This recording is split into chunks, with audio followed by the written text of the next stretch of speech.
কেন্দ্রীয় ছাত্রদলের সাবেক দপ্তর সম্পাদক শফিকুর রহমান বলেছেন, বিগত সরকারের সময়ে ইসলামী আচার অনুষ্ঠান ও ইসলামী আলোচনা করতে দেওয়া হতো না, কারণ তারা দায়বদ্ধ ছিল ভিনদেশি কালচারে। সাবেক প্রধানমন্ত্রী নিজেও ইসলাম পছন্দ করতেন না, তাই তিনি তার নিজ ঠিকানায় চলে গেছেন। বিগত সময়ে বিগত সরকারের সময় ইসলামী আলোচনায় বাধা দিত। ইসলামী আলোচনা মানে তারা সহ্য করত না, তাদের পছন্দ ছিল না, কারণ তারা দায়বদ্ধ আমাদের ভিন দেশি ভিন কালচারে। আমাদের সাবেক প্রধানমন্ত্রী উনি ওনার নিজের ঠিকানায় কিন্তু চলে গেছে। এখন বুঝতে পারছেন উনি ইসলাম পছন্দ করবে কিভাবে? উনি ইসলাম পছন্দ করতে পারেন না।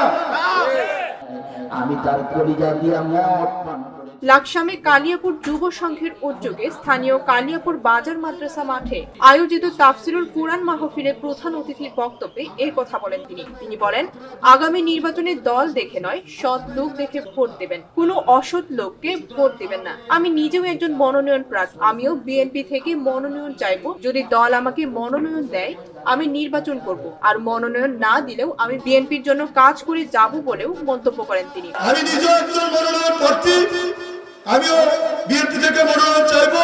আমি আপনাদের সন্তান, আমি আপনাদের কাছে যদি দল আমাকে মনোনয়ন দেয় আমি নির্বাচন করব, আপনারা আমার জন্য দোয়া করবেন। আর মনোনয়ন না দিলেও আমি বিএনপির জন্য কাজ করব।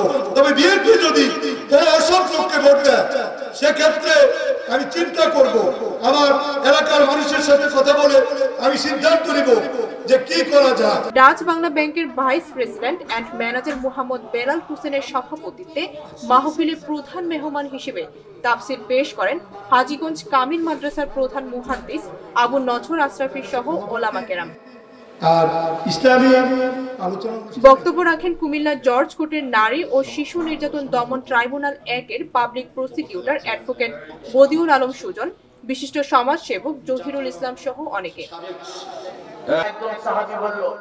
ডেস্ক রিপোর্ট, ভোরের পাতা।